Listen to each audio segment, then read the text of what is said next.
I already recorded this episode already and even got as far as editing it to where I was like, honestly, there's just too much fluff in here, like I don't like consuming stuff and having to wait an hour to get the 20%. Like 80-20 rule, go back and check it out, but I don't want to go through all that. So this is the first time I ever scrapped an episode and just redid it. So with that being said, y'all, season 2, episode 2, Eureka Moments starts now. Yes.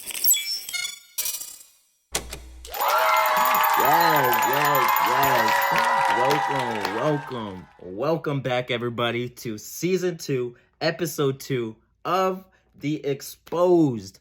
I am your host, Keanuisaiah, creator of the best vibe mixes. And as always, y'all, if you guys want to go check out my mixes, literally the best vibe mixes, if you guys want to go check that out. If you never listen to anything, start with 5, start with 3 and 7, and you'll understand the whole vibe, exactly why I call it that. Anyways, y'all, if you guys want to go check out my mixes, that includes my late night vibes, regular, my life values list, which I have a whole episode about, why that's important. My book recommendations list, what I created. These are the foundational books that I feel that all humans should read at least once in their life. And it's even in order. So if you never started and don't know where to start, but interested in it, check that out, y'all. These are free stuff that I have available for you guys. You gotta, put in your information real quick and it sends in a PDF to your email. So go check that out. Anything that I got, go check that out in my Instagram link in the bio. All right. Now, with all that being said, y'all, the mission statement of this podcast is this, and I reiterate this every single episode, but nothing's changed. The mission statement of the podcast is to expose ...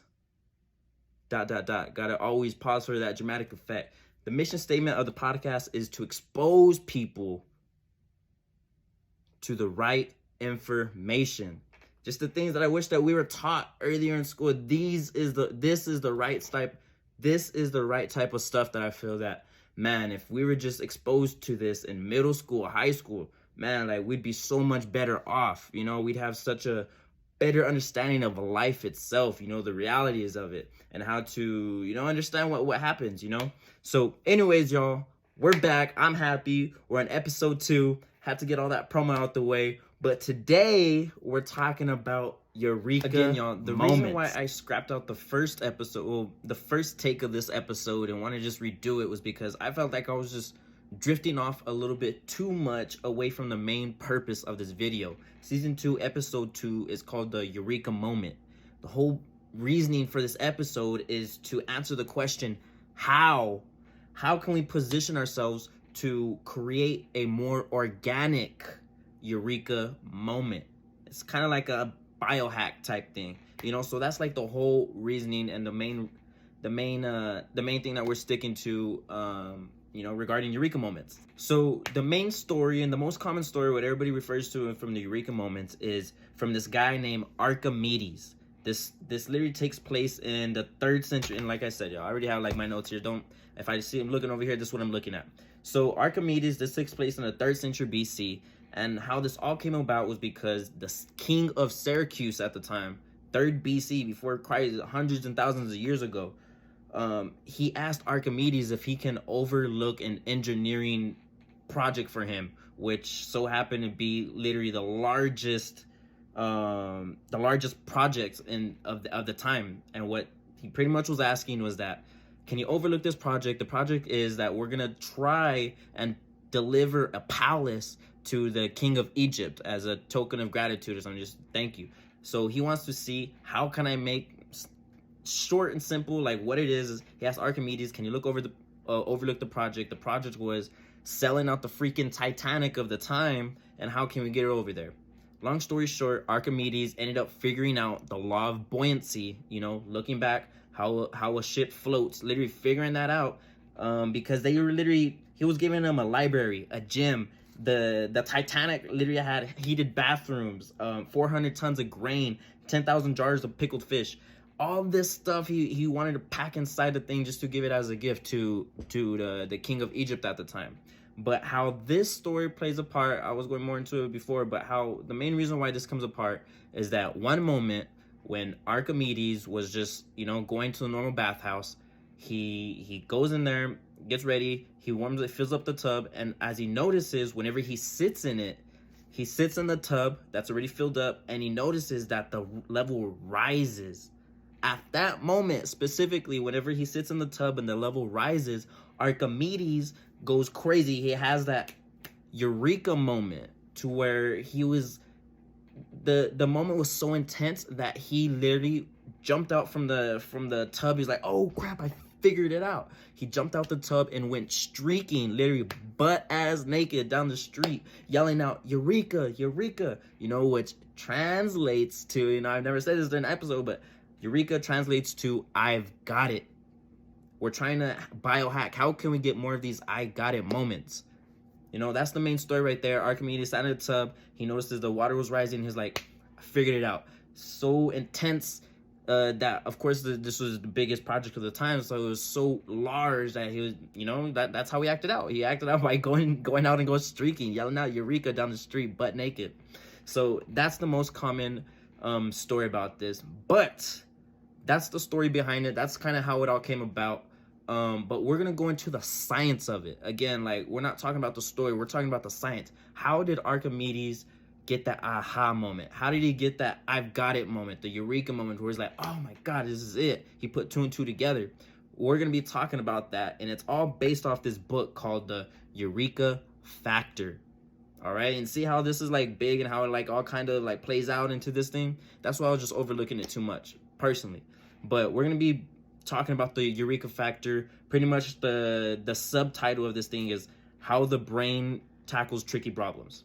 All right, and it's from John and Mark Beeman. Mark Beeman is right now the chair of psychology at Northwestern. So that's what we're going to be basing all this off of. I just needed to give that story so it can all kind of like wrap around. It all makes sense. Like I said, I do these episodes selfishly, so I need to tell out the story, and I like giving like these information to see how it all plans in this big old mixture of success. So basically, guys, the book overall, the main synopsis of all this whole thing, after doing the scientific stuff and doing the experiments, going through this, do all this case studies and all this different stuff, the main thing that they say, if you want to create a more organic Eureka moment with yourself, you have this problem that you're trying to get over and you're trying to figure it out, whatever, the best thing you can do, this is the main big answer right here, the best thing you can do for yourself is to step away from the problem.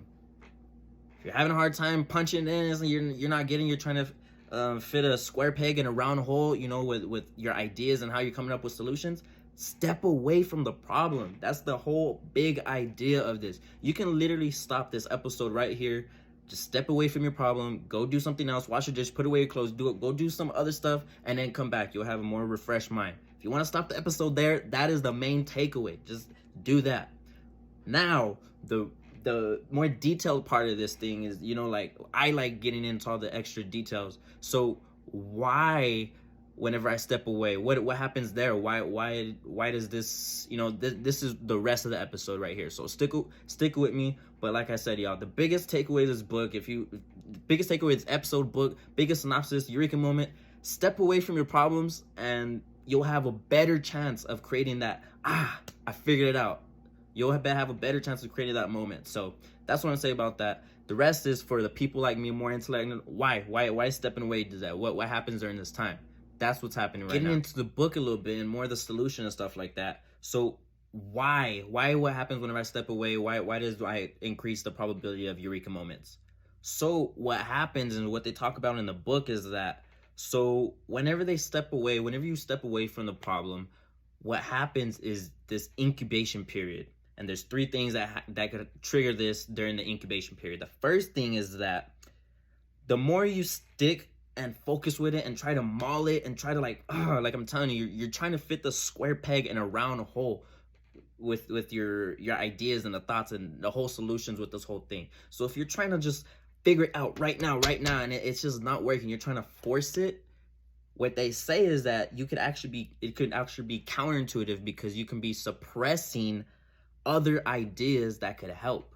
So in a way, if you just stay sticking with it, if you're just trying to be hard-headed with the solution and your problem, whatever's going on with you, if you're just staying with it, you can be shooting yourself in the foot if you're just not giving yourself room to breathe and think about other things, you know, get away from the problem, step away from it, like we're saying. So the first thing that happens is that you can be suppressing yourself from, you know, you can be shooting yourself in the foot if you're just staying on it, because it suppresses other ideas that could be formed and helping you figure it out. The second thing is that when you step away from the problem, how we can increase a eureka moment is that you get hints from your environment. So a prime example is literally whenever Archimedes went into the bathhouse, not worrying about engineering stuff, he literally just went to go take a bath. He refilled it up and he got his what did it say? You get your creativity for the solution in their environment. Your environment helps you out, because he wasn't even thinking about any of this, but he sat in it, he noticed this, and that's how the snow started building like that. You know, the snow going down the mountain, building up like that snowball effect. I'm a little clouded right now. I'm kind of thinking about a whole bunch of different stuff right now, but that's how that can all start. Prime example, you know, like you get hints from your environment. One, you can be suppressing yourself if you're just too hard-headed about it. Two, whenever you step away, you can get a better eureka moment, is if you're just in your own environment. You know, you can get hints from your own environment.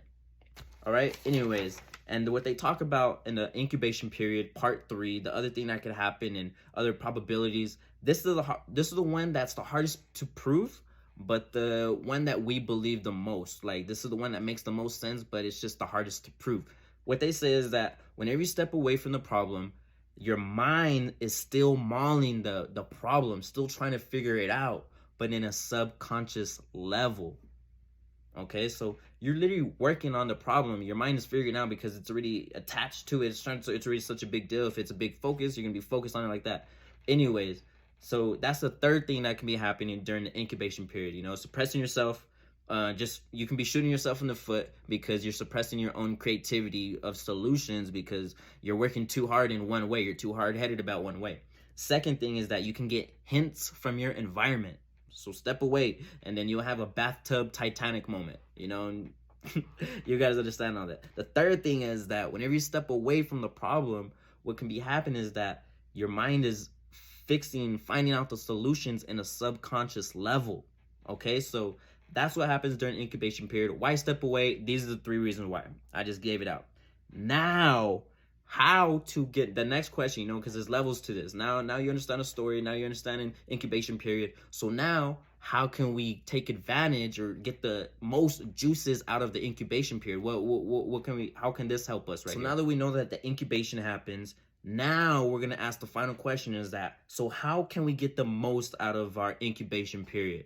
What are the 3 things that I can do actively that'll actually increase the chances of me creating an organic eureka moment? Like, that's the whole idea of this thing. That's how it's all summed up. So the first thing that they say is, and this might be simple, might be like, duh, but it's the first thing they say is to thoroughly dissect the problem.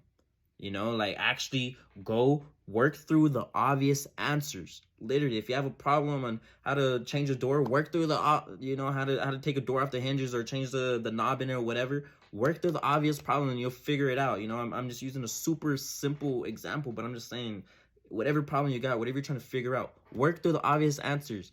If this is your thing, why can't I do that? Obviously, why can't I do that? So why is the obvious reasons not? One of the first things they say, number 1. 2 is that they say, this is a good one because this is why it all makes kind of sense too, is that the second thing they say is that you have to engage in tasks that allow your mind to wander. I'm going to read it straight from this because it says it so much more perfectly, is that whenever you engage in tasks that allow your mind to wander, creative thoughts or insights often occur when we are not doing a high demanding task or activity. So that's why whenever we're putting away our clothes, washing our dishes, you know, taking our dogs out for a walk, driving to work, in the shower, there's a reason why we have shower moments and why a product that they have is sticky notes in the showers, because we're not engaging in, we already know how to do this. We already know how to drive to work. We already know what we're doing when we're washing dishes. That's why we're in kind of autopilot, you know, like engage more in those when you're trying to figure out the problem. Work out the obvious problems. Engage in in tasks that allow your mind to wander. I mean, just don't engage in high activity like that. Don't go all crazy. Go do something simple that doesn't take a lot of brain power. And lastly, what they say, and just to wrap it up, y'all, is just to keep a positive mood. Smile, keep a positive mood, y'all. And I went down as like, okay, keep a positive mood, whatever, because I keep in mind that there's certain types of people that watch this and have a certain type of fixed mindset. Go back in the later in the episodes before, and you know exactly what a fixed mindset is. That like, well, what is there to be positive about? There's such the glass half empty type people. You know, is that the most simple way for me to just say another biohack goes along with this, y'all, is that keep a positive mood. That's what they say. My add-on to that is, if you want to keep a positive mood, there's so much studies, books, and everything. It's talking about how the positive people are more smiling all the time or engaging in all these different things. The best thing that you could do if you have no way to just be a positive person, the best biohack thing that you can do for yourself is to go take a walk out in nature. Go outside for 5 minutes. 5 minutes minimum. 5 minutes minimum. If you're outside, there's been a bunch of there's a bunch of scientists that's proved this so much, and it's such a common thing. If you're outside for about 5 minutes, a minimum of 5 minutes, that the environment, you know, because we're human, we're animals, we need to be in touch with our mother nature. So whenever we get outside and actually get the vitamin D or whatever, it can literally boost a person's mood significantly. So if you can't find a way to be positive, step outside for 5 minutes, and I promise you, your mood will change dramatically. That's literally what they say. 1, 2, 3. That's the whole thing, y'all. So again, to sum up all this whole thing, it's broken up to a bunch of different things because I wanted to make sure it's broken up and actually said the right way, and it puts it in a way that a person like me can understand. You know, I like all the what's, whys, and how does this come about and all that stuff. So I just broke it down in the most perfect way. Again, y'all, to sum up the whole thing, if you have a problem right now and if you're having a hard time figuring out a solution, the best thing you can do, the summary of this whole thing, is to step away from the problem. Step away from it. Stop forcing yourself to figure this out. You know, just don't force anything. It'll work itself out. You know, like, don't force anything. Just step away from the problem. And then the rest of the scientific stuff about the whys and what happens during this whenever you step away, that's the rest of the episode, y'all. So thank you guys for tuning in. I'm not going to take any more time. I'm just trying to get this done and over with, y'all. But hopefully this episode helps a lot and impacts in some type of way or whatever. I always love hearing stories when people tell me like, hey, that the episode you put on happiness, that really like put it in perspective with me, and now I'm actively doing different stuff now. So I love just hearing this type of feedback, y'all. So thank you guys for sticking with me. For sure, more episodes dropping this year. I just have a few different things that are on my mind, my plate. I'm investing a lot of money into different things right now. Bunch of my interests, but still just, you know, keeping my eye on this type of stuff. But thank you guys for sticking with me. Thank you for showing love. Like, comment, share, tag me in a repost video so I can repost with both of us. But anyways, y'all, thanks again. keanuisaiah. I'll see you guys next week.